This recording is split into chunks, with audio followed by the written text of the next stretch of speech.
I always thought Logan hated me, which was kind of a problem, considering he was my best friend's older brother, and we'd spent every summer since high school crashing at their family's beach house. He was 3 years older, built like someone who actually used the gym membership I only claimed to have, and had this habit of glaring at me like I just insulted his dog. I never knew what I'd done to him. Maybe he thought I was annoying. Maybe he didn't like how close I was with his brother Dylan. Maybe I just reminded him of someone he hated. Whatever it was, Logan barely spoke to me unless he had to, and when he did, it was usually some dry, sarcastic jab. So when Dylan bailed on our beach weekend last minute for some emergency with his girlfriend, and Logan showed up anyway, I figured I'd pack my stuff and head home. No way I was staying alone with the guy who once told me I breathed too loudly. But then Logan walked into the living room, dropped his duffel on the floor, and said, "Guess it's just us." And that's when everything changed. There was a beat of silence after Logan said, "Guess it's just us." He stood there like he always did, arms crossed, expression unreadable. His t-shirt was snug across his chest, damp from the short run-in from the rain that had started just as he pulled into the driveway. I could hear the storm now, the slow patter turning into something heavier, more relentless. I didn't know what to say, so I just nodded and muttered something like, "Yeah, looks like it." He didn't respond, just picked up his bag again and disappeared down the hall toward the bedroom he always claimed, the one furthest from mine. I stood in the living room for a while, still holding the remote, some dumb action movie playing muted on the screen. I wasn't even watching it. I was just thinking, should I stay? I hadn't driven 2 hours just to turn around and head back to my empty apartment. And I didn't want to look like I was scared of Logan. Even if I kinda was, but not in the way that made sense. There was something about him that got under my skin. Always had. He was quiet, but not in the way that meant shy. More like he was always watching, always judging. Like he saw things no one else did and kept it all to himself. It made me uneasy. But I was also curious, which is probably why I stayed. The rain kept coming down hard all evening. We made our own dinners. He cooked pasta, I threw together a grilled cheese, and we barely spoke. I heard the low hum of his playlist from his room. Something moody, guitar heavy. It didn't fit what I thought he listened to. I ended up curled on the couch again, with a blanket over my legs, sipping a beer, scrolling through my phone, pretending I wasn't aware of every single sound in the house. And then, out of nowhere, Logan appeared in the doorway. He looked different in sweats and a hoodie, barefoot, hair slightly wet, more relaxed. He had a beer of his own in hand and leaned against the frame like he was debating something. "You always drink alone?" he asked, tilting the bottle toward me. I blinked. "Only when I don't have better company." "Is that your way of saying you want me to sit?" "That depends," I said. "Are you going to start criticizing my posture again?" That made him smirk. "Only if you start slouching like a depressed shrimp again." I rolled my eyes but smiled. He stepped into the room and dropped down into the armchair across from the couch. He took a sip of his beer and stared at the muted TV. "I didn't know Dylan wasn't coming until I got here," he said after a moment. "Yeah, his girlfriend needed him for something." Logan gave a small nod. "Typical." "You two don't talk much, huh?" He shrugged. "Different lives. He's always running around, chasing the next distraction." That caught me off guard. The way he said it, like it wasn't just about Dylan's relationship habits, but something deeper, something he didn't say out loud. We sat in silence for a while, just the sound of the rain and the TV flickering. Then Logan glanced over at me. "You really thought about leaving?" "Little bit." "Because of me?" I didn't answer right away. He wasn't looking at me, just staring at the floor like he already knew what I was going to say. So I said it anyway. "You've never exactly made it easy being around you." He nodded like he expected that. "I don't mean to be an asshole, but you kind of are." That actually got a short laugh out of him. "Fair." I waited. He didn't explain, didn't elaborate, and I wasn't going to push him. But something had changed in the room. It felt less sharp, less cold, like for once, the air between us wasn't made of barbed wire. "You know," he said suddenly, "Dylan's been trying to get me to talk to you more for years." I looked over, surprised. "What?" "Yeah, he always says, 'Nate's not as annoying as you think, man.'" I laughed. "Wow, high praise." Logan chuckled too. "Honestly, I think he thought we'd get along if we gave it a shot." I raised an eyebrow. "Whose fault is it that we didn't?" He shrugged again, then met my eyes for the first time in a while. "Maybe both of us." There was a long pause after that. Not awkward, just heavy with something unspoken. And then he said, "Want to play something?" "Play what?" He stood, disappeared into the hall, and came back a minute later with a beat-up old deck of cards. "Poker?" "I suck at poker." "All the better." We played for over an hour, tossing back beers, throwing sarcastic insults, laughing more than we probably should have. And for the first time in all the years I'd known him, I wasn't on edge around Logan. I wasn't waiting for the eye roll or the annoyed sigh. He was just a guy, sitting across from me, grinning like he'd just remembered how to have fun.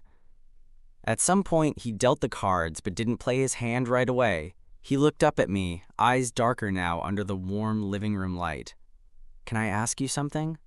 "Sure." "Why have you never asked me what your problem is?" I frowned. "What?" "You always assumed I didn't like you, but you never asked why." I stared at him, unsure how to answer. "I figured if someone doesn't like me, they just don't." "Why dig?" Logan leaned back in his chair, studying me.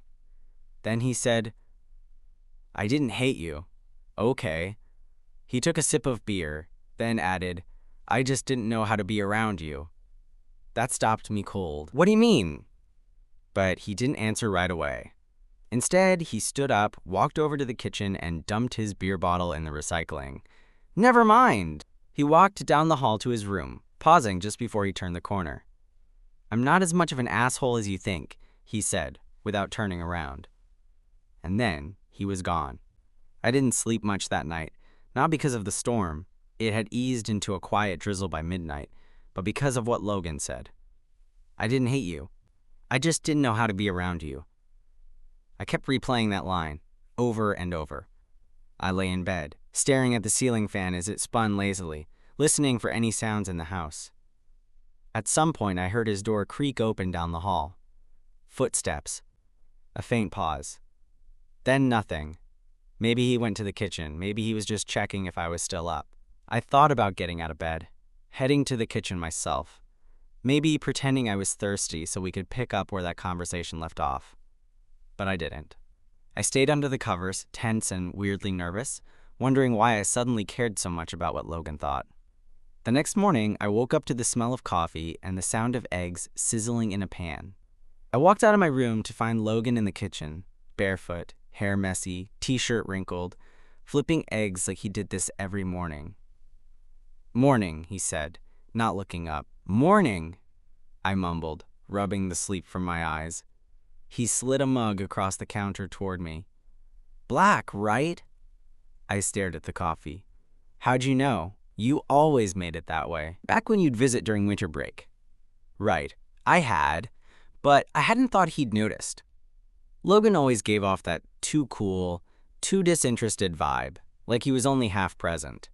But maybe I'd been wrong about that.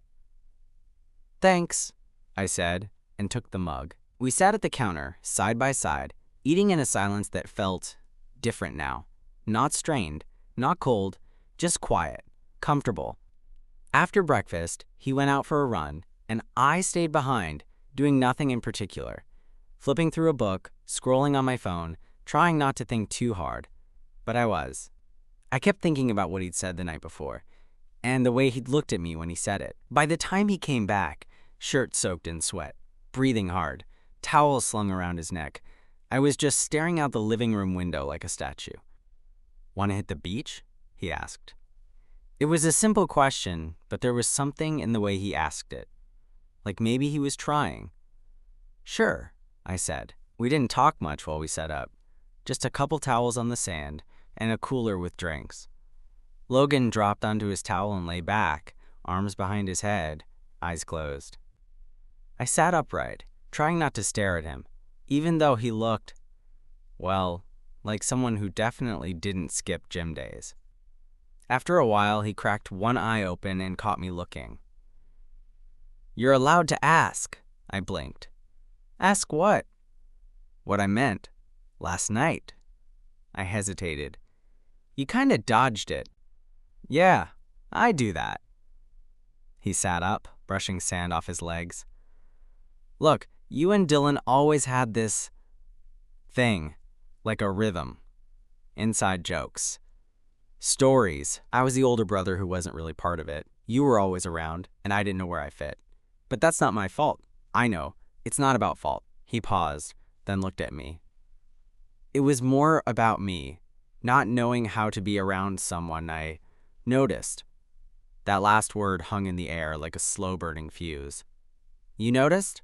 He nodded, eyes steady. "You weren't just Dylan's friend. You were funny, smart, comfortable in your skin in a way I wasn't. And it pissed me off sometimes, but mostly it scared the hell out of me." I stared at him, heart thudding. "I didn't think you liked guys," I said quietly. "I didn't either. Not until I met you." My mouth went dry. The waves in the distance felt louder somehow. My skin prickled with heat, but it wasn't from the sun. He ran a hand through his hair. "I'm not trying to mess with your head, Nate. I think you deserve to know." I didn't know what to say. I wasn't used to Logan being vulnerable. Hell, I wasn't used to Logan saying anything personal at all. For years, I'd assumed he didn't give a shit whether I was around. And now he was telling me that I'd rattled something in him, that I'd been noticed. "You've got a weird way of showing it," I said eventually, trying to smile through the nerves in my chest. He laughed, soft. "Yeah, I'm working on that." There was a long pause between us. The wind carried the smell of the lake and the sound of seagulls overhead. For a minute, we just sat there, breathing the same air, pretending this was normal. Then Logan stood, dusted sand off his shorts, and nodded toward the water.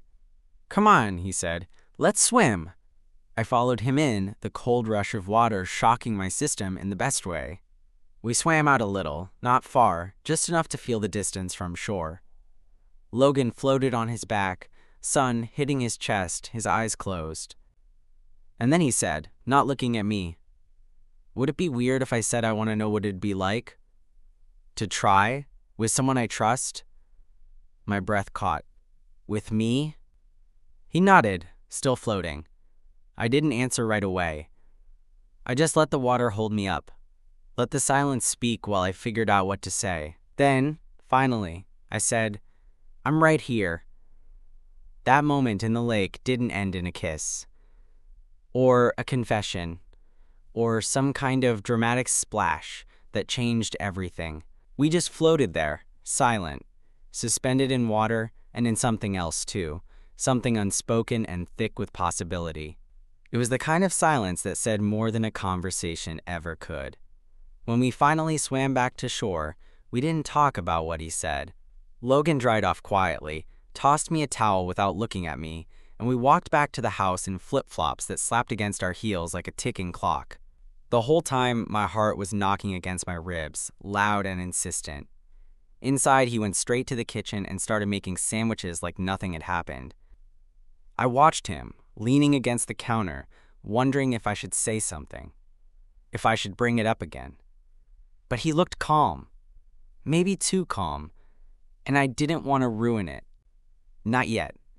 Lunch was quiet, comfortable, in a strange way. We sat across from each other at the table like two people pretending they weren't thinking about the same thing. When we were done, Logan looked up and said, "You want to head into town later? Grab some stuff for dinner." I nodded. "Yeah, sounds good." The local market was small and quaint, the kind of place where everyone seemed to know each other.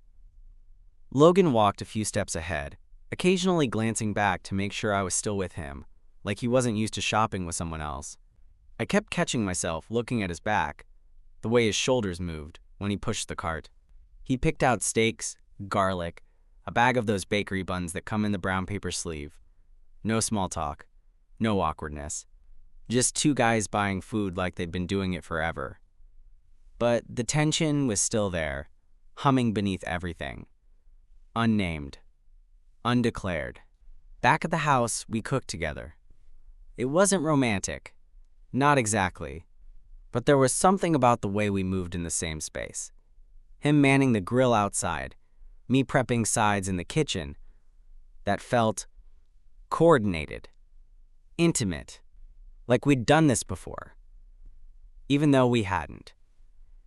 Dinner was eaten on the porch, under soft light and the fading orange of a late summer sky.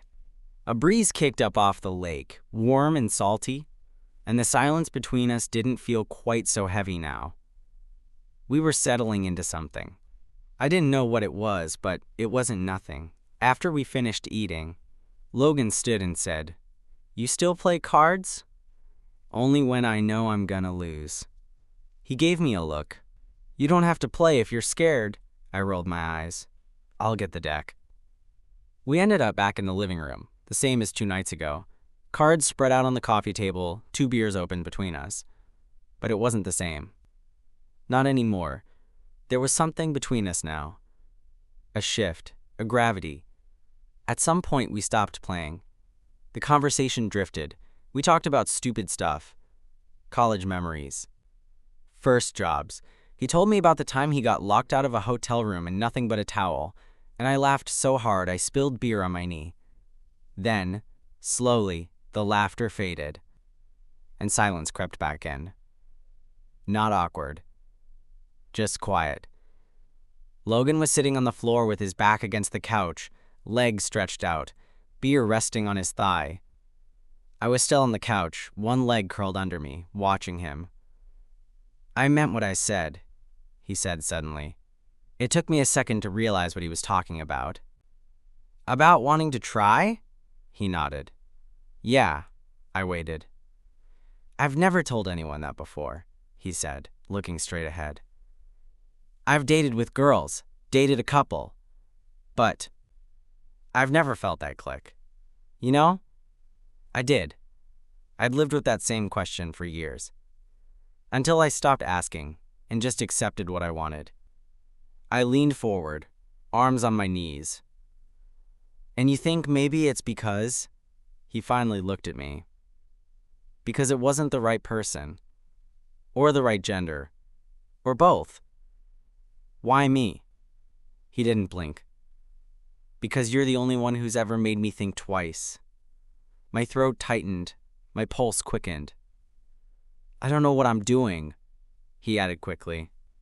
"I don't want to lead you on or mess with your head, but I'm tired of pretending I don't think about it." "Think about what?" He swallowed. "You, us, what it'd feel like if I stopped pretending." There it was, laid bare between us, unfiltered. I didn't move, not yet. "I'm not asking for anything tonight," he said, voice low. "I just want to know if I'm crazy." "You're not." He exhaled, like he'd been holding his breath for hours. Then, slowly, he stood and walked toward the couch. He didn't sit, just stood there, looking down at me like he was searching for some kind of answer on my face. I tilted my head. "You okay?" "I will be," he said, "if I do this right." And then, finally, after all the tension and silence and years of mutual misunderstanding, he leaned down and kissed me. It wasn't long. It wasn't rushed. Just lips meeting, soft and tentative. Testing. Asking. And when he pulled back, his eyes stayed on mine. "I've wanted to do that for a while," he said. My heart was pounding. I could still feel the warmth of his mouth on mine. "You're not the only one," I said. He smiled then. Really smiled. For the first time since I'd known him. Then he sat beside me, close but not too close, and let his knee rest against mine. Quiet again, but not empty. Not anymore. I didn't sleep much again that night. Not because of nerves this time, but because of the quiet pulse of energy that hummed under my skin long after Logan kissed me. I could still feel the weight of his hand on my leg, the warmth of his knee brushing against mine. We hadn't said much after that, just sat on the couch, both of us quietly existing in the same space like we were afraid saying anything would pop the bubble. Eventually, he stood, stretched, and mumbled, "I'm gonna crash." "Yeah," I said, not moving. "Same." He paused for a second, like he wanted to say something else. But then he just gave me a small nod and disappeared down the hall. I lay awake in bed with the blanket pushed down to my hips, arms folded behind my head, staring at the dark ceiling. The house was quiet except for the occasional creak of old floorboards. I wondered if Logan was lying in his room doing the same thing I was, wondering what came next, what any of this meant. I didn't expect a second kiss, or for him to crawl into my bed. That wasn't the kind of night we were having, but I did expect to see him in the morning. And that part, thankfully, delivered. I woke up to the sound of bacon crackling in the kitchen. The smell hit me next, greasy, comforting, too much like the kind of breakfast you only make when you're trying to say something without words. I pulled on a hoodie and padded out barefoot to find Logan standing at the stove in a pair of gym shorts and a sleeveless shirt, spatula in one hand, barefoot like me. His hair was still messy from sleep, and he looked good. Effortlessly good. He glanced over his shoulder as I entered. "Figured you'd be up late. You woke me up with bacon. Best way to start a conversation," he said, smirking.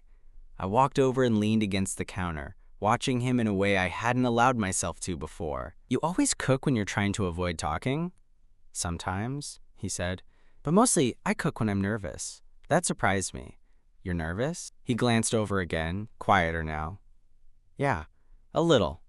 I opened the fridge, grabbed orange juice, and poured us both a glass. "Is it because of last night?" He nodded once. I slid a glass toward him. "Why?" He flipped the bacon, let the sizzle speak for a second, then said, "Because I don't want to screw this up, you and me, whatever this is." I took a slow sip and leaned against the counter. "You didn't screw anything up." He exhaled. "Good. I wasn't sure if I crossed a line." "You didn't." I paused. "But I need to know you're not just experimenting." He turned, spatula still in hand. "I'm not."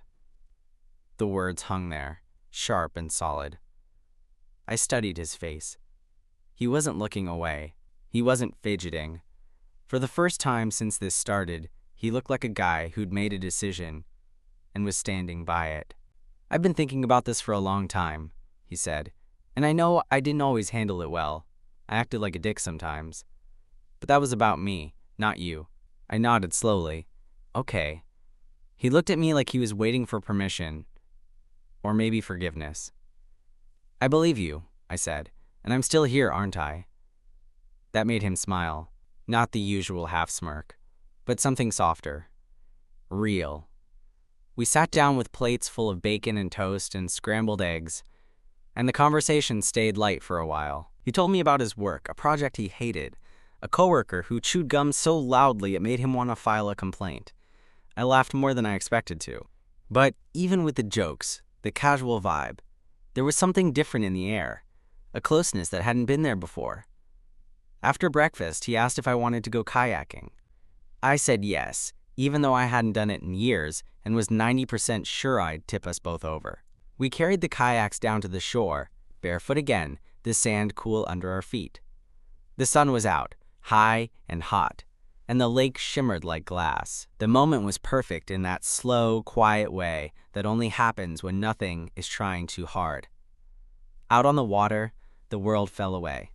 Just the soft splash of paddles, birds overhead, and the occasional grin from Logan when he caught me struggling to steer straight. "You're terrible at this," he called out. "I'm a land creature," I yelled back. "Respect the limitations." We paddled out a little farther, found a spot where the trees cast just enough shade, and let ourselves drift. I leaned back in my kayak, arms over my chest, eyes closed. Logan floated nearby, watching me. "You look different," he said, I cracked one eye open. Is that your way of saying I've aged terribly since high school? He smiled. No, you just look at ease. More you. Probably because I'm not waiting for you to make fun of me every 5 minutes anymore. He dipped his paddle in the water, slowly spinning in place. You have every right to hold that over me. I was not great back then. You were complicated. Still am, he said. I let the silence stretch, the breeze tugging at my shirt. You're allowed to be. He looked at me for a long time then. No smirk, no sarcasm. Just that quiet gaze of his, like he was trying to memorize the moment. I like this, he said. This? You, us. This quiet. It feels right. It did. It really did. We stayed out there longer than we should have. The sun started dipping low before we finally paddled back. We didn't talk much on the walk up to the house, but when we got inside and dried off, Logan didn't go to his room. He followed me to mine, stood in the doorway like he wasn't sure he was allowed. I looked at him, just looked. And then I said, "You can stay." He didn't smile, didn't move fast, just nodded and stepped inside. The door closed behind him with a soft click that felt more like a turning point than anything else. I didn't know what would happen when Logan stepped into my room that night. I had left the door open, literally and figuratively, and he walked in like someone who had thought about doing it 100 times before, but never gave himself permission until now. He didn't touch me right away, didn't sit on the bed or close the distance between us, like some movie scene where the music swells and everything explodes into heat. No, he stood there for a second, awkward, his hands in the pockets of his gym shorts like he was still figuring it out. You sure? He asked. Yeah, I said. He looked relieved. Or scared. Or both. I slid over in bed, pulling the blanket back. It was warm out. We didn't need it, but something about the gesture felt right. Like I was saying, there's room. And he understood. He kicked off his socks, pulled off his hoodie, and hesitated in his t-shirt and shorts. Then he got in next to me. The bed creaked a little, the mattress dipping under his weight. I felt his body beside mine, warm, real, and closer than we'd ever been. We lay there in silence for a long time. His arm was close to mine, not touching, but near enough that I could feel the heat. We both stared up at the ceiling like there was something up there worth looking at. Something safer than facing each other too soon. I spoke first. I didn't think you'd come in. I almost didn't, he said. Why'd you change your mind? He shifted a little, the blanket rustling between us. Because every time I don't, I regret it. That shut me up for a second. Then, quietly, he added, I've spent a lot of time convincing myself that I don't want this. That it's easier to just keep things simple. Keep them straight. But it's not. It's not simple. It's not easy. And when I think about you, I don't want simple. I turned my head and looked at him.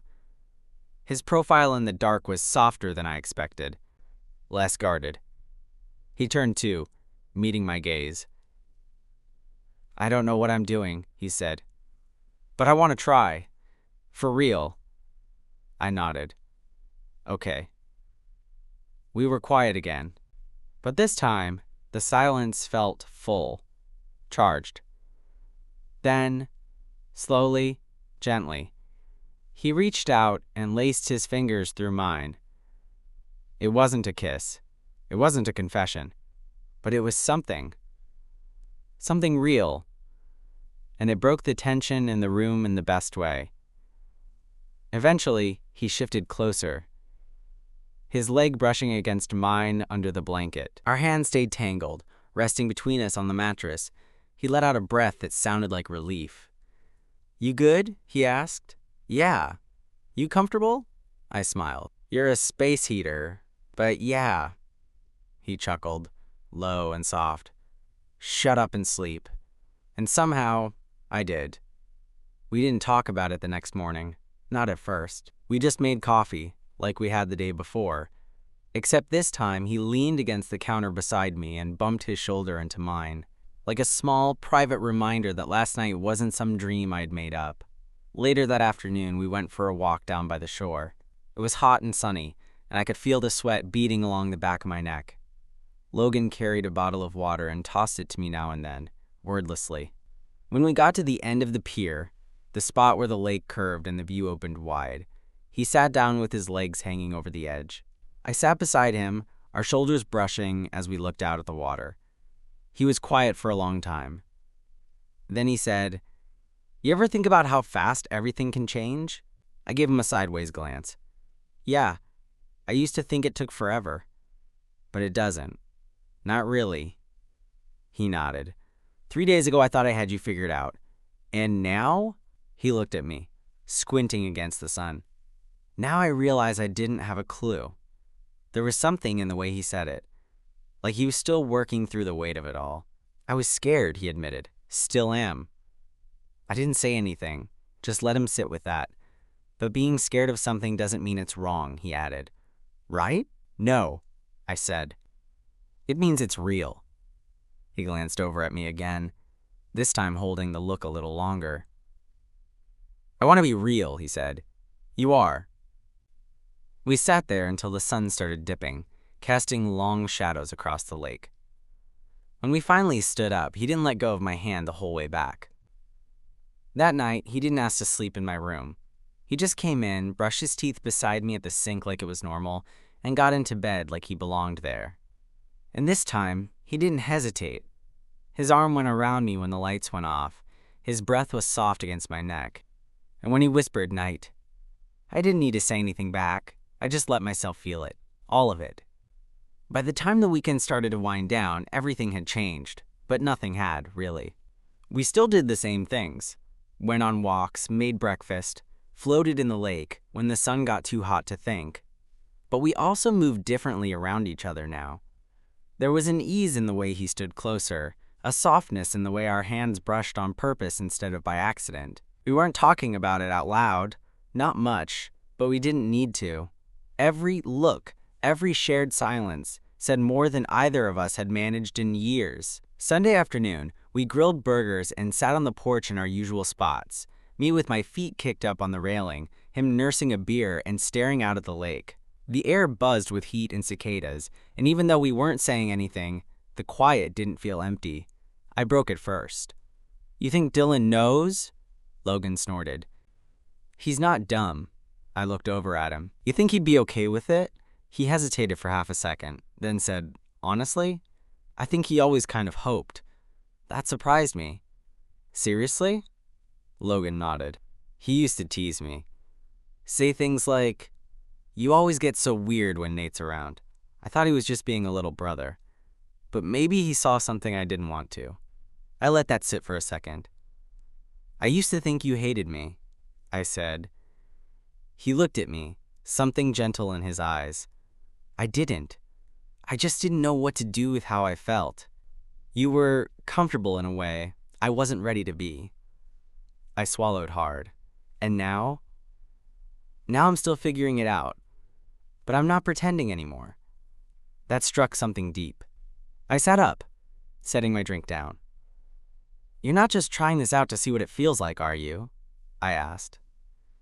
"Because I don't want to be some phase or curiosity." He shook his head, serious now. "No. I don't know exactly where this goes. But I know I want to be in it with you. Not as a maybe, not as an experiment." I exhaled slowly. "Okay." He leaned forward, resting his arms on his knees. "You're not just some guy I'm into. You're you. That's the difference." It wasn't a poetic line. It wasn't meant to be slick. But it landed like truth. Later we went back inside and spent the rest of the evening half watching a movie, the kind that plays in the background when no one really cares about the plot. At some point, I ended up with my legs in his lap, and he rested his hand on my shin like it was second nature. When the credits rolled, I didn't move. Neither did he. "You're heading back tomorrow?" he asked eventually. "Yeah," I said. "You too?" He nodded. But maybe we don't have to go back to how things were. I looked at him. What do you mean? He shifted a little, expression unsure. I mean, maybe we can keep this going. See where it leads, not just in the beach house. Out there. Real life. I stared at him. Not because I was surprised, but because it was the one thing I'd wanted to hear, but hadn't let myself expect. You serious? I asked. Dead serious. My chest felt too full. My throat tightened in that way. That happens when something hits harder than you thought it would. Yeah, I said, voice a little rough. I want that too. He smiled and leaned in, pressing a kiss to my cheek. It wasn't a move. It wasn't sexual. It was soft and grounding and real. The next morning, we packed up the house in quiet partnership, took turns checking the fridge, folding blankets, locking windows. When we climbed into our separate cars, he walked over to mine and knocked on the window before I pulled out. I rolled it down, and he leaned in with a grin. Call me when you get back, I grinned. You gonna pretend to be surprised when I do? He laughed and leaned down, pressing a quick kiss to my lips. Not long. Not hidden. Just honest. Then he stepped back, and I pulled out onto the road. And for the first time in a long time, I wasn't thinking about endings. I was thinking about beginnings.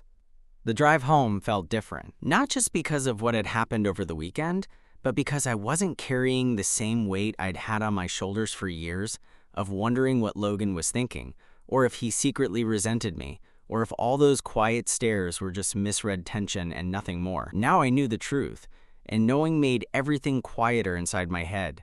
I got back to my place just before noon, unpacked slowly, then sat on my couch staring at my phone for a good 20 minutes before texting him, made it.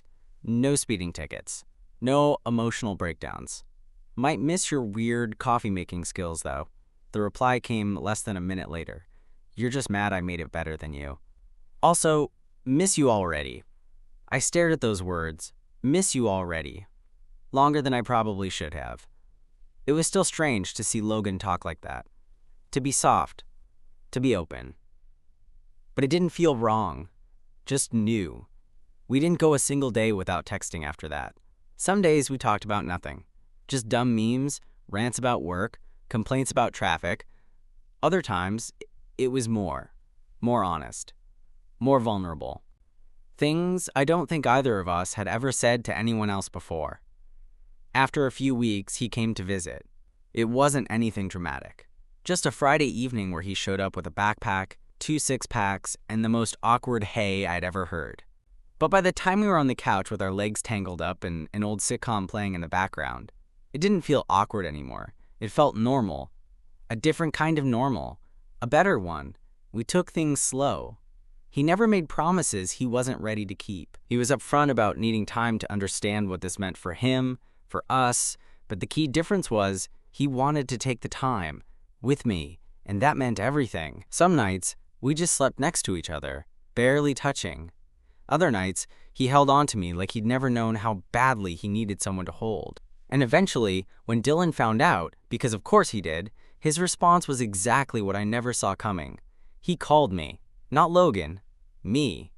I'm not shocked, he said. Honestly, I was waiting for you guys to get your shit together. I laughed. You could have said something. He replied, what? And ruin the plot twist? Dylan never made it weird. Not once. He just started inviting us both to things, without blinking, like this had always been the plan. Logan still has his quiet moments. There are times when I catch him staring at the floor, chewing his lip, clearly working through whatever doubts still creep in. But when I reach for his hand, he always takes it. And that's enough. One night, months after that first weekend, we ended up back at the beach house. Dylan had offered it for the weekend, but bailed last minute.